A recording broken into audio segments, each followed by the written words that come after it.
Today, I am excited to introduce our first guest speaker, Mrs. Siobhan Arline Bradley. Mrs. Arline Bradley is the Director of External Engagement and a Senior Counselor in the Office of the U.S. Surgeon General.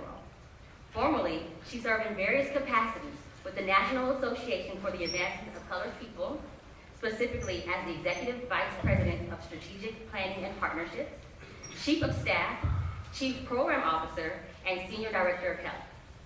Mrs. Arline Bradley has over 17 years of public health experience and holds a Bachelor of Science degree in Exercise Science and a Master's of Health degree from both Tulane University in Louisiana. Recently, she earned a Master's in Divinity at the Samuel DeWitt Proctor School of Theology at Virginia Union University. She's a former ad hoc member of the National Advisory Council on Minority Health and Health Disparities for the National Institute on Minority Health and Health Disparities at the NIH.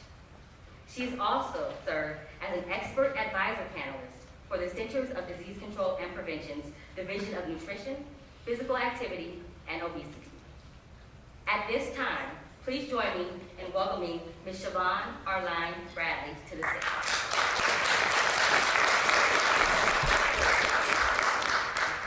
All right, good morning.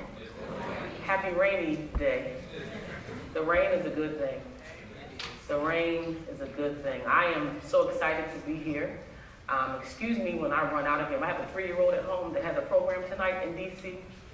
If I want to live to see another day, I've got to go to Kitty Academy tonight in Laurel, Maryland. So excuse me as I run out, but I am so grateful for the opportunity. Dr. Satcher, thank you for being a leader, someone that all of us in public health have looked up to. I remember the first time I saw him, I was 20 years old at my first APHA meeting, and he walked in and we just went. And he doesn't even know that I probably have the number of students that have followed his work. So you are an awesome, awesome example to all of us. So thank you so much, Dr. Satcher. And to the TCC staff, Jamie and friends in the audience, I see Daniel, thank you all. You have been amazing. And the conversation we had this morning, I feel so connected to all those that are going to be speaking today. But I have about 29 minutes, and I'm going to use all of them because there's a lot to talk about today. And the title of my talk is very controversial because I'm a hip-hop daughter. And there's a song that we used to sing when we danced called "The Roof is on Fire." When you see our heads, we say, the roof. That's what we should say. The roof is on fire. There's an expletive in there that says we're going to let it burn. And I thought about health equity. The house is burning. And it's burning from the top. I am a Baptist preacher. I am. And one of the things that I realized between my divinity life and my public health life is that in the center of all that is the core of humanity. That's the intention. The intention of all the work that we do in public health is about saving human lives. But if the house is burning, if you're on fire, and you can't quench that fire in time, it's going to burn down. And the house is about to burn down. And so I want to talk about the role of science to fuel a revolution. Because it's a revolution that can be televised. Matter of fact, most of us are videotaping it right now. And if it wasn't for some of the cameras, we wouldn't be able to tell some of the stories that are happening in our country.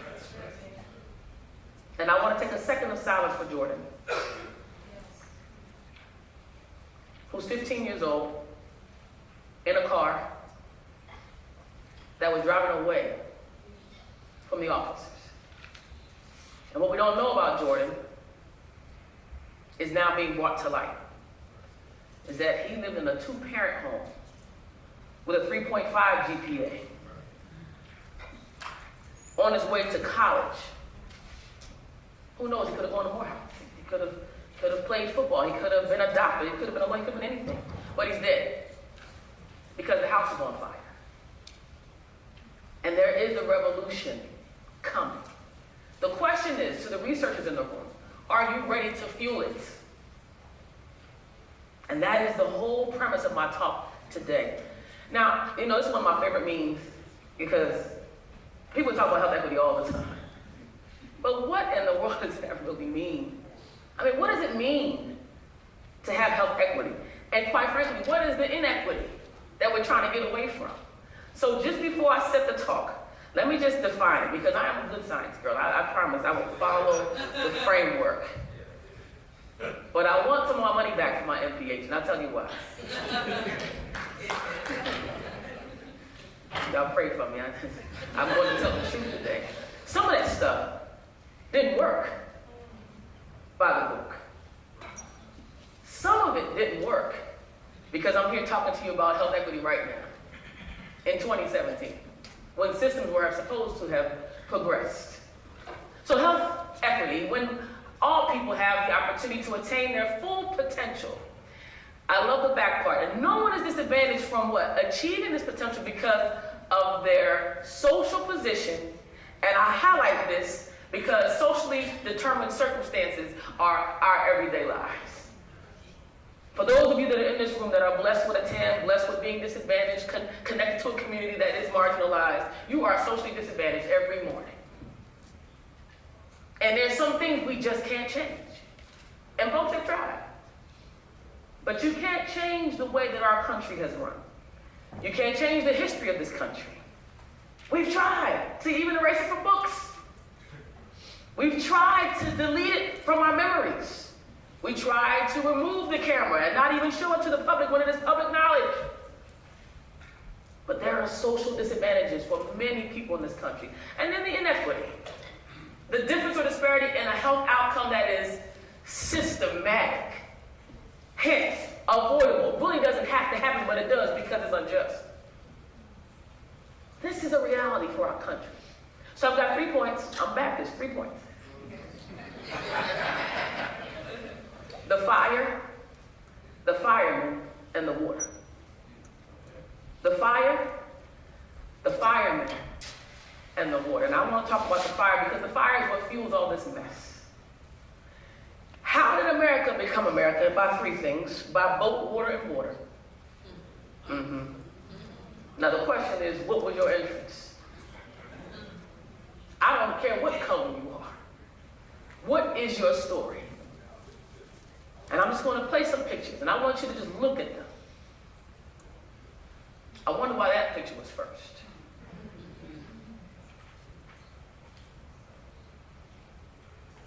Soak it in.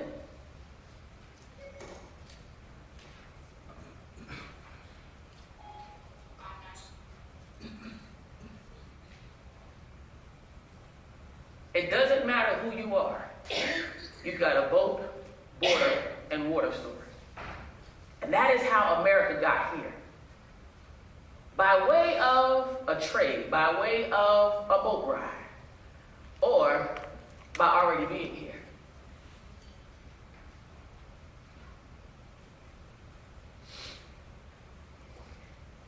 Now, how do we get to this inequity in our country? And I call it this, deep roots in the tree of ism. That's how we got here. Ism got us here. Now, I want you to see ism.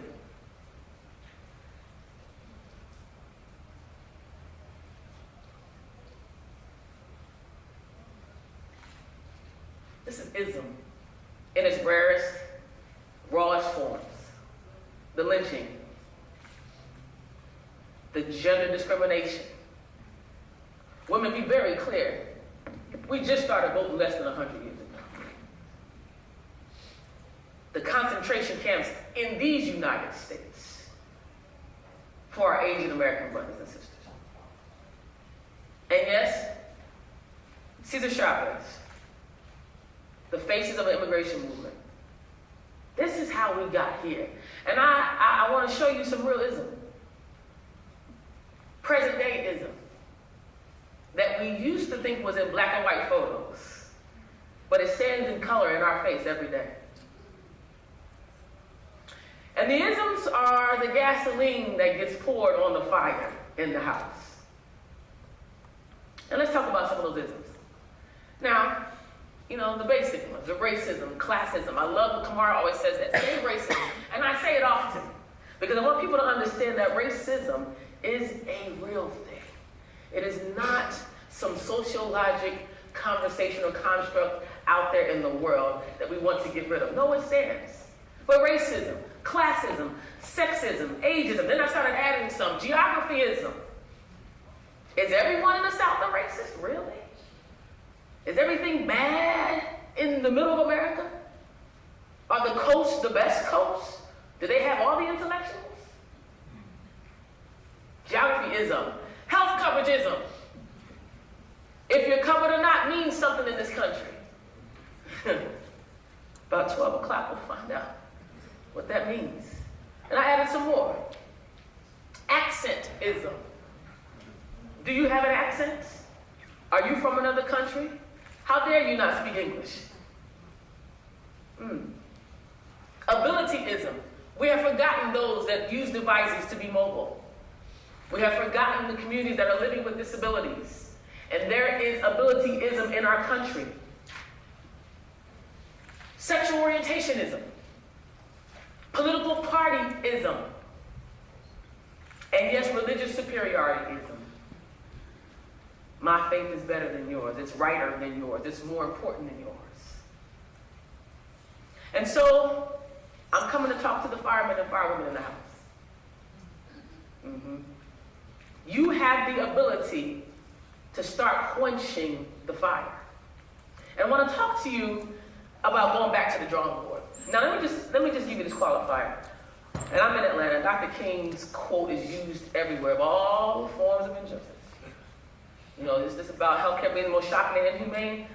I've stopped using that quote, and I'm going to tell you why. Because in 1899, Dr. Du Bois was way ahead of the game. There's a study called, in the Philadelphia Negro, a social study. And he says, one thing, of course, you must expect to find, and that is a much higher death rate at present among Negroes than among whites. Du Bois was ahead of his time. This is almost 70 years before King even talked about this. And what he was saying was that we can look at healthcare as the market for social advancement. He was the first that talked about the social determinants of health. And if you ever get a chance to get this book, it's called Body and Soul. It's about the Black Panther healthcare movement. And there's a study that they highlight from Du Bois. It's in Health and Physique. And it talks about the idea of black inferiority and how he dispelled every physiological myth that was placed in the medical community. And I'm at the Morehouse School of Medicine, and I thought about this. How do I tell the firemen and firewomen how to quench this mess?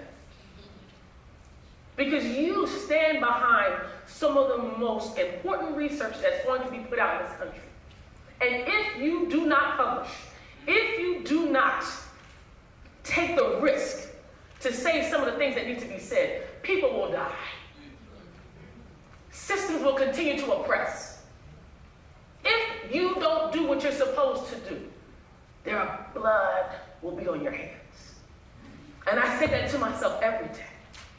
Yes, I am in the Surgeon General's office. Yes, there was a change in administration, but it didn't stop the assignment on me to stand for the people that I serve every day.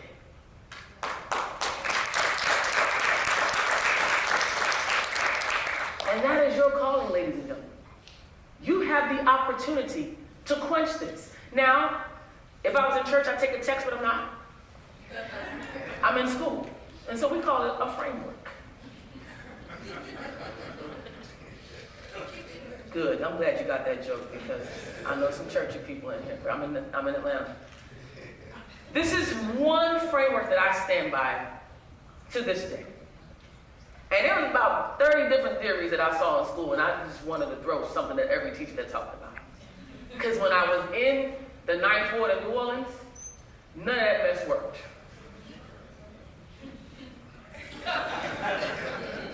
And Miss Johnson, who is still alive, she's now in her 80s, she told me, you think you fancy, don't you? She said, but tell me how to get this fried food healthy. That's all she wanted to know. And I didn't want to tell her about Bandura's theory. Social cognitive work. What she said was, tell me how to eat.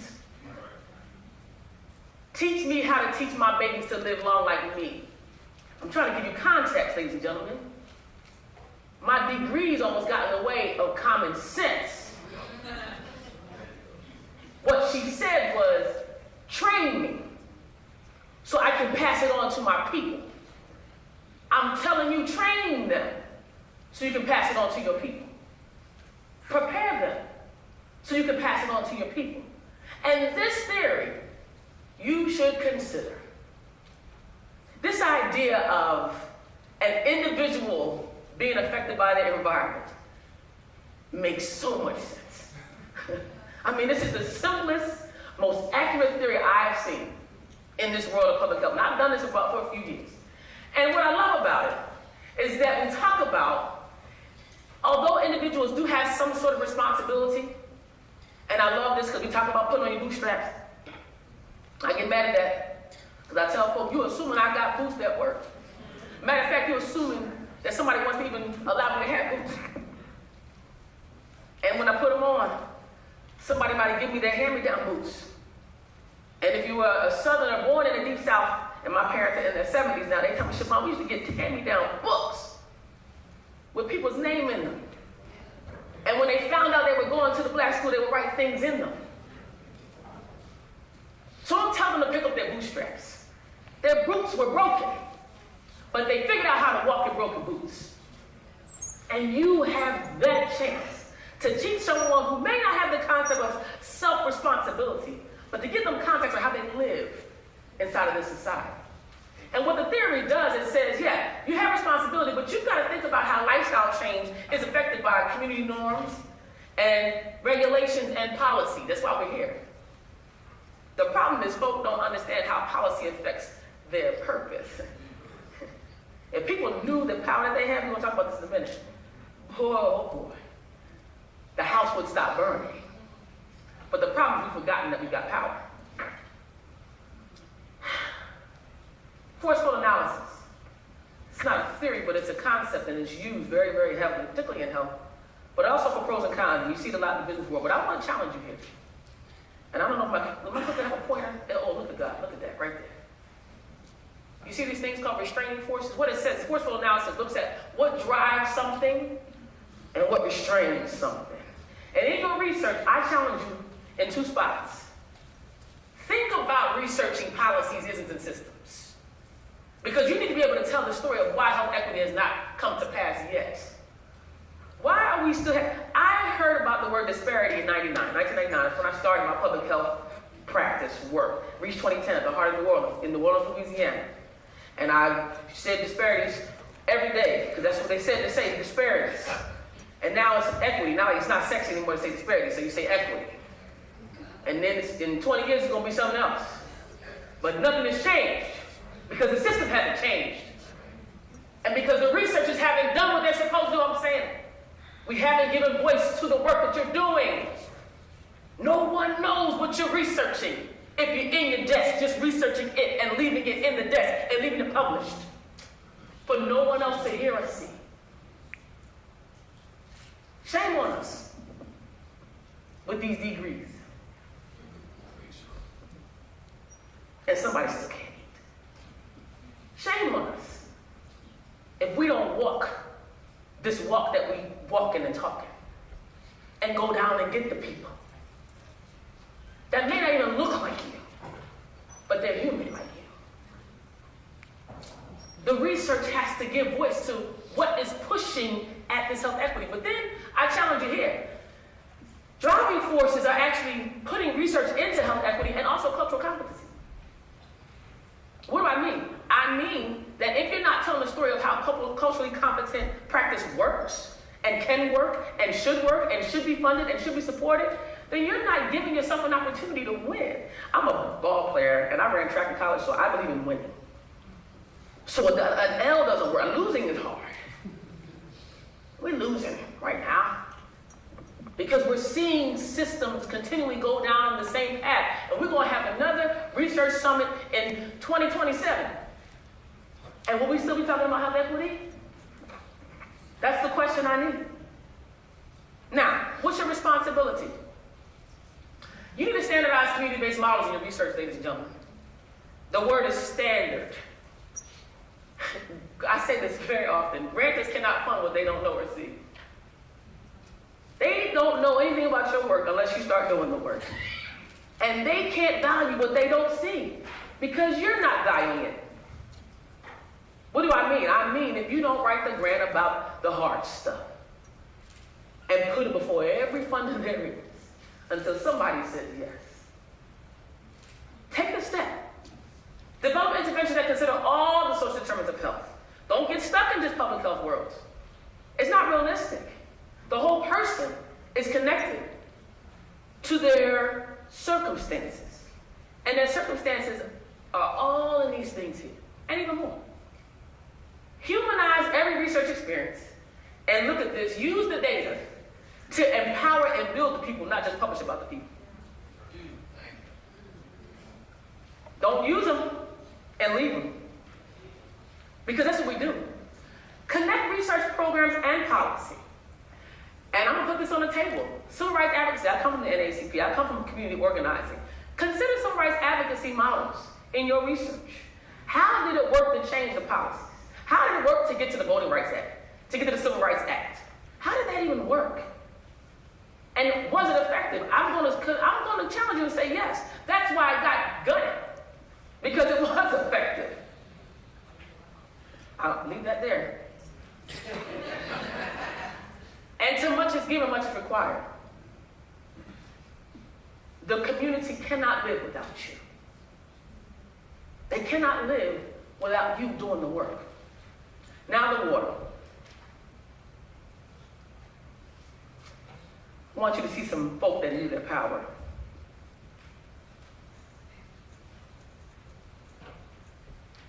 I take a personal connection to that picture right along in here. Some of you remember these pictures. Some of you remember these faces. Folks that know their power understand that they are worth it. I am worth everything that I've gotten. One, because my God gave it to me to have. My parents trained me to accept it. And now I have a responsibility to pass that power on. Now, here's the question. Are you doing work that has individual and community empowerment? Because community empowerment power is a different kind of power. What does that say? Your intervention should create what I call power and policy pendulum shifts. You really have to integrate into your research those opportunities that will shift an entire paradigm in a society. It's nothing wrong with doing research on how to have access to fruits and vegetables. But the question is, will it change the way people have access? Will you define opportunities about that access? Invest your time and resources in sustainable interventions. And here it is. Engage folks so they know who really has the power. Because the business community has power, but they don't have power without their customers. Understand that. Power to the people was never a pun. And it wasn't just for black folk. Power to the people meant that what you have in you is enough to change the world. Mentor new leaders, TCC. We need you. Mentor new researchers. We need you. And you've got to become a part of the movement, ladies and gentlemen, that changes the lives for communities of color and then impact. And I prayed about how I was going to talk about impact, and I got 5 minutes. So I'm going to give it to you here. Your research has to be intentional, movement building, power and policy driven. It has to be accessible to everyone. It has to be conscious for communities of color, and it has to tell a story. Will your work today change the lives of people tomorrow? That's the question you have to ask yourself. Because if you don't know anything, your story actually matters. Research is nothing but storytelling. That's what research is. It is telling the story of a group of people, of a system. But beware. There's some well intentions out there that'll get you caught out there. Evidence-based research that is published, but it doesn't permeate systems. Beware of that. Beware of park and neighborhood-wise programs. I'll give you examples, but they yield racial profiling.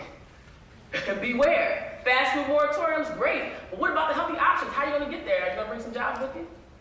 That should be in your research. That should be a part of it. Competitive foods? Competitive foods bring revenue to schools. What's the replacement option? Researchers, Give them solutions. Funding traps. And I'm going to put it out there. You want a 1-year grant for 400 years of this? Really? That 1 to 5 year RQ doesn't work that way. And don't get enslaved to the money, ladies and gentlemen. You'll be in bondage. You'll be in bondage. Paper partnerships. You gotta have real people to have partnerships. So what you wrote down on your proposal is nice, but if none of those folks are at the table, it is not a real partnership. And then your arrogance. Those of us that are in public health, we're arrogant. My mama used to call it snotty stank nose. And what you mean? She said, you think because you went to school that you know anything? You think because we have a theory that we're connecting to people's souls and hearts? Your framework really gives you entree into this place? You're not that good. And until you get to the heart of the people, your arrogance will stand in the way of your progression. So what's the future? When all these things don't even matter. That's the vision for me for health equity. When none of these things matter. And this is my real vision for health equity. I don't want to bury it to a gun, to a police officer. Because he just loves people and he's talkative. And I got to teach him to pipe down. That's not equity. I got to take him out of himself so I can save his life. This is equity. And 22 hours of labor say I'm responsible for that child. I want you to look at him and love him and care about him and want to see his future. I don't care what color you are, just save his life. I don't care what religion you are, save his life. You are in a life-saving business, ladies and gentlemen. And here's my question for you. You got water?